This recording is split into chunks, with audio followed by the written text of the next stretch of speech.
What's going on, everybody? I'm Josh Meek, the Uber Geek. Thank you very much for joining me here on Pretty Dece, your daily entertainment and pop culture podcast. We talk about games, comic, movies, all those fun things here, and we do it on the Anchor app, where you can listen along and call in, leave all kinds of fun messages for me. We, of course, do it in the podcast form, and we do it on YouTube now in video form. You can find that by searching for Pretty Dece on YouTube if you're not already watching that version. So there was some news this week to hop right in here, where Marvel, we found out, is going to cut their ties, end their relationship with Gazillion Entertainment.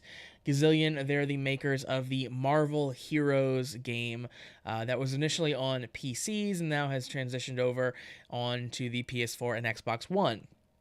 This game, if you've never heard of Marvel Heroes, it's kind of a Diablo style game. So it is it's shown from kind of a sort of isometric, kind of top down perspective, and you run around. You're shooting enemies. You're kind of getting loot sort of for your characters and running through kind of dungeons. So it's very very Diablo-esque.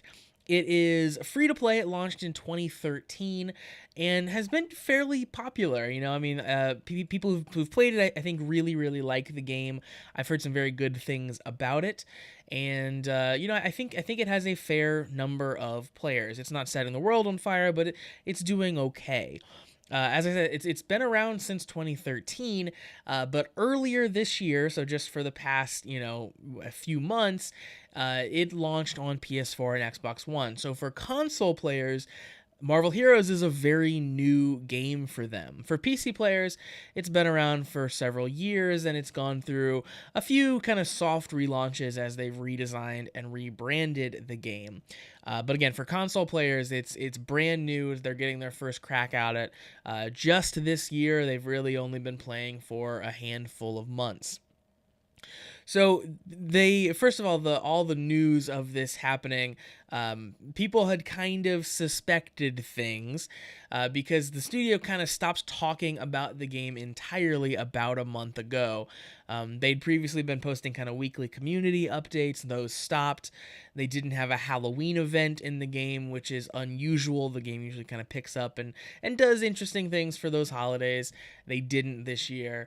There was a Gladiator Thor pack that was supposed to come out in conjunction with Thor Ragnarok, the film, and that just never launched. People started noticing that community managers were suddenly just missing from the forums. So the writing was on the wall that something was going on at Gazillion. And then, of course, we found out that Disney/Marvel were kind of just cutting ties with the company entirely, and the game was going to be shutting down. So obviously that's leading to some not good times for Gazillion, layoffs despite the team working hard on the game and stuff like that. But the servers are shutting down, as we talked about. So it's not just that that they're not going to be making new content for the game. We found out that the game will get shut down entirely on December 31st of this year. And this is really, I think, where my problem with this whole situation arises. So it's a bummer that the game shuts down, but games that are online focused, that are essentially MMOs, they all eventually come to an end. It costs money to run servers, and companies just aren't going to run these things in perpetuity because it just doesn't make business sense. That's the reality of signing up to play an MMO or any kind of game like this. You know that going in, that you won't be able to play this game for the rest of your life. Now, with that being said, this is incredibly too soon.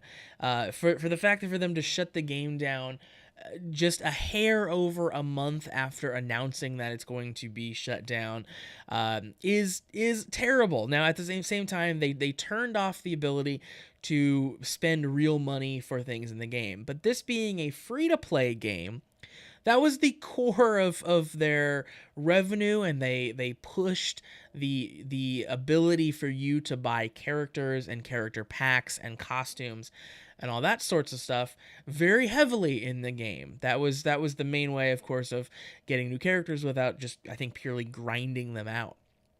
So many people have put in a lot of money in this game because they have a ton of characters available.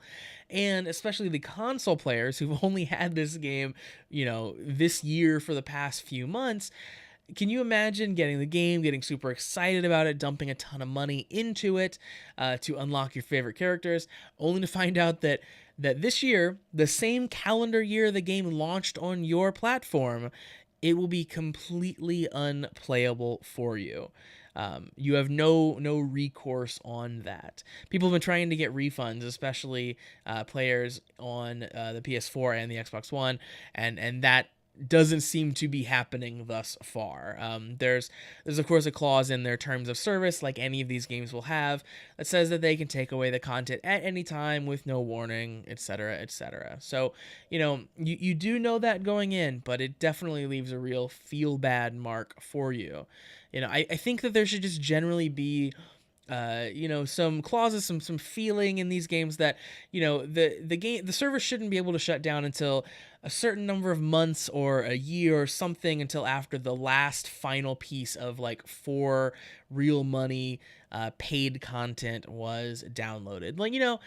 Because it feels a lot better if I say, well, I spent $20 on these characters and I can still play it for a whole year until they're gone, rather than I just spent $20 on these characters and I have another 30 days. So it's certainly that's the way the cookie crumbles. That's how business works. And that is kind of what the risk is when you're going into these types of games, but it doesn't make it stink any less for the people who are just completely out of luck with these characters and with this game.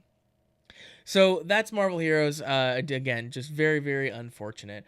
That's going to do it for us for today for Pretty Dece. Thank you very much for joining me. Happy to have you here every single day for all of these episodes. Make sure you like Pretty Dece on Facebook, facebook.com/PrettyDeceShow. Follow me on Twitter @PrettyDeceShow. And if you are watching on the YouTube version, make sure you are subscribing for these daily episodes. And of course, also subscribe to the podcast version and the Anchor version as well. We'll be back tomorrow for more daily episodes. Until then, have a good one.